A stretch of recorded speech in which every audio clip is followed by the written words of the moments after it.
Você já sentiu uma dor estranha que apareceu do nada, sem motivo aparente, e que, curiosamente, surgiu logo após uma decepção, uma briga ou um momento de solidão profunda?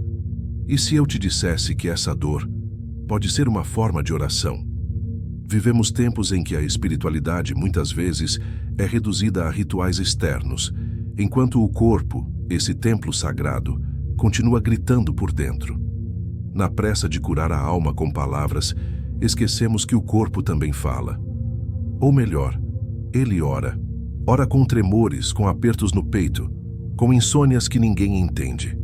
Thomas More, em O Cuidado da Alma, nos lembra que há uma dimensão invisível nas doenças, que toda dor é um convite à escuta. E Louise Hay, pioneira na conexão mente-corpo, foi ainda mais longe. Ela afirmava que cada sintoma físico é uma mensagem espiritual, uma verdade oculta que não conseguimos, ou não queremos, verbalizar. Talvez seja por isso que o corpo adoece. Ele carrega a alma que a mente ignorou. E quando isso acontece, não é mais medicina apenas que cura, mas também a fé, o perdão, a escuta silenciosa e o autoconhecimento.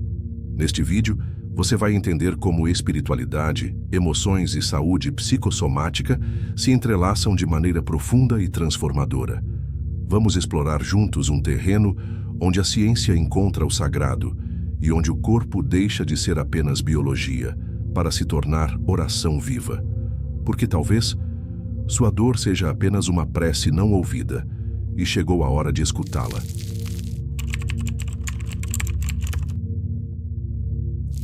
Imagine por um instante que seu corpo é um manuscrito. Cada dor, cada tensão muscular, cada crise de ansiedade, como se fossem frases escritas em uma língua antiga, aquela que você costumava entender quando ainda ouvia seu coração com mais atenção.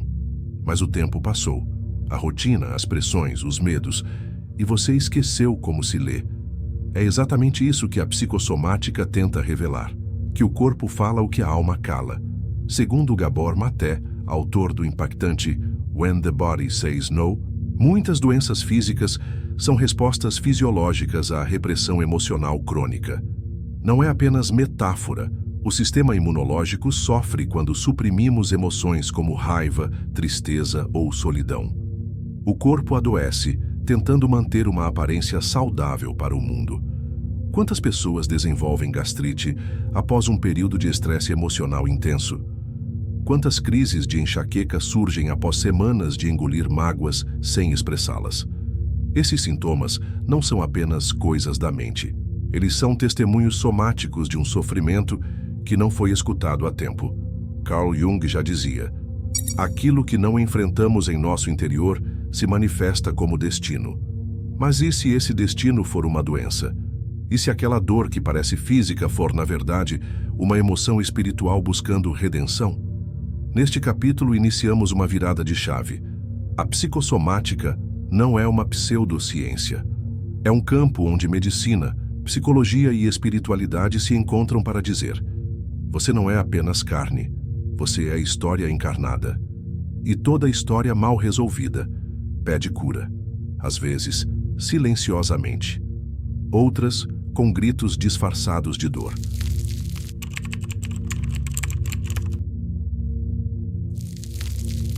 Na espiritualidade ancestral, da Bíblia aos Vedas, do Egito às tradições indígenas, o corpo nunca foi visto como algo separado da alma. Ele é templo, sim, mas mais do que isso, é oráculo. Um lugar sagrado onde a divindade fala, onde a alma se move, onde a verdade pulsa. Em 1 Coríntios 6,19, Paulo declara: não sabeis vós que sois templo do Espírito Santo? Não é metáfora vazia, é uma convocação à reverência. O corpo como santuário da presença divina, um espaço onde fé e carne se encontram. Mas o que acontece quando profanamos esse templo com silêncio emocional, autonegligência ou culpa espiritual? O templo começa a ruir por dentro. Carl Jung falava que os deuses tornaram-se doenças, ou seja, quando reprimimos impulsos, intuições ou espiritualidades negadas, eles não desaparecem, apenas se transformam. E muitas vezes tornam-se sintomas. Um coração acelerado pode ser o espírito em agitação. Uma dor lombar crônica, o peso simbólico de fardos antigos. O filósofo James Hillman, herdeiro da psicologia arquetípica, sugeria que todo sintoma tem alma e que cada desconforto corporal é um símbolo, pedindo para ser interpretado, não apenas medicado. Nessa perspectiva, o corpo não é inimigo, mas parceiro. Ele nos avisa, nos corrige, nos conduz. Imagine então que cada dor seja um sino espiritual. Um som ecoando dentro do templo que é você, dizendo: há algo divino tentando te alcançar. E quando paramos para escutar, algo milagroso acontece. Não só a dor se revela, mas o espírito, enfim, encontra espaço para florescer.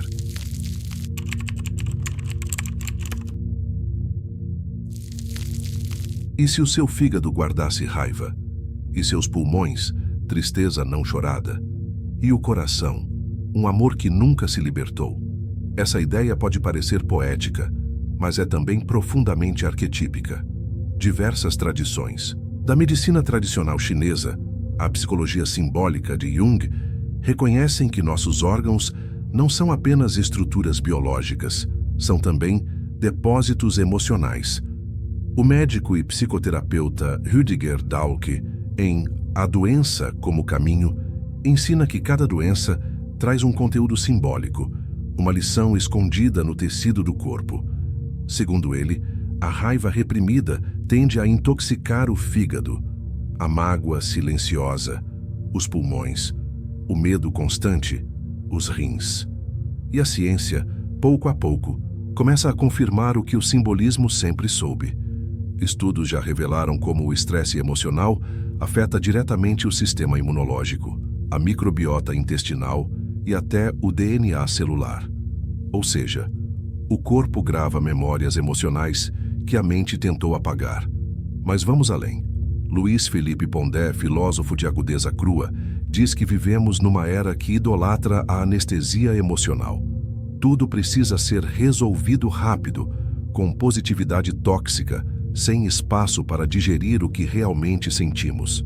Resultado, nos tornamos uma sociedade de corpos inflamados e almas mal digeridas.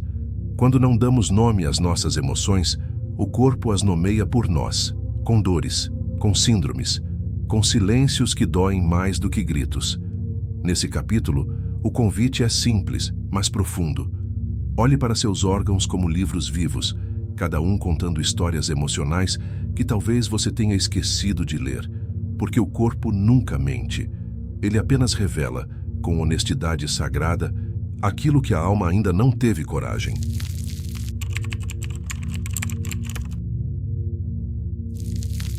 Há dores que não querem remédio, querem significado. Quando adoecemos, a primeira pergunta costuma ser: como eu curo isso? Mas talvez a pergunta mais profunda seja: por que isso surgiu agora? O psiquiatra Viktor Frankl, sobrevivente dos campos de concentração e criador da logoterapia, dizia que o ser humano pode suportar quase qualquer dor, desde que encontre um sentido para ela. A ausência de sentido, por outro lado, dilacera a alma e implode o corpo. Muitas vezes a doença não é uma punição, mas um convite, uma reviravolta do espírito que nos obriga a parar, a reavaliar nossas escolhas, a questionar se estamos de fato vivendo ou apenas sobrevivendo. Em O Código do Ser, James Hillman propõe que o sintoma pode ser uma tentativa da alma de interromper o fluxo automático da vida, como se dissesse: se você não vai parar por amor, então parará pela dor. E as escrituras sagradas ecoam esse mistério. Jó, coberto de feridas, encontra Deus no silêncio do sofrimento. Paulo, com seu espinho na carne, aprende que a graça se aperfeiçoa na fraqueza. Jesus, no Getsêmani, sua sangue enquanto ora, e ali o corpo clama com intensidade divina. O corpo que clama por sentido não busca apenas alívio, busca reconciliação, busca redenção. E talvez, justamente na dor, esteja o caminho de volta à alma, de volta a Deus, de volta a nós mesmos. Porque às vezes, a doença é a única forma que o espírito encontra de nos obrigar a viver com mais verdade.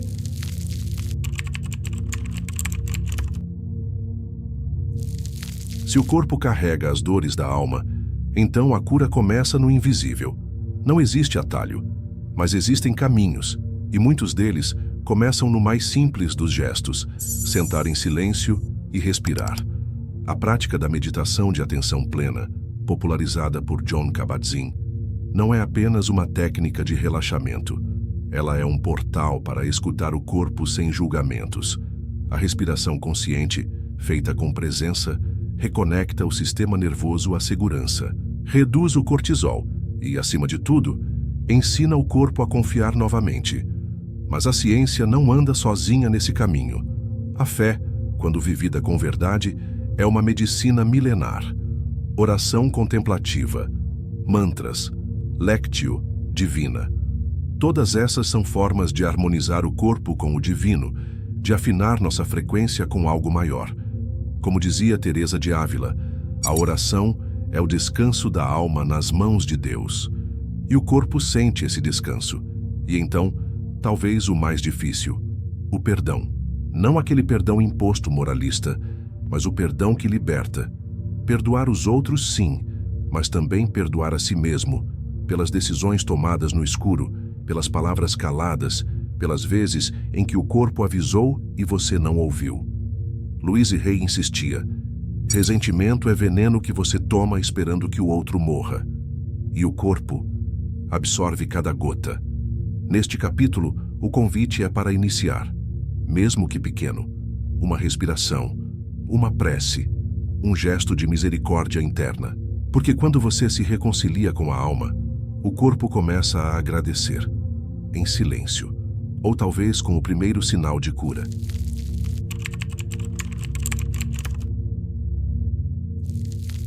No fim, talvez o corpo seja mesmo a última voz da alma.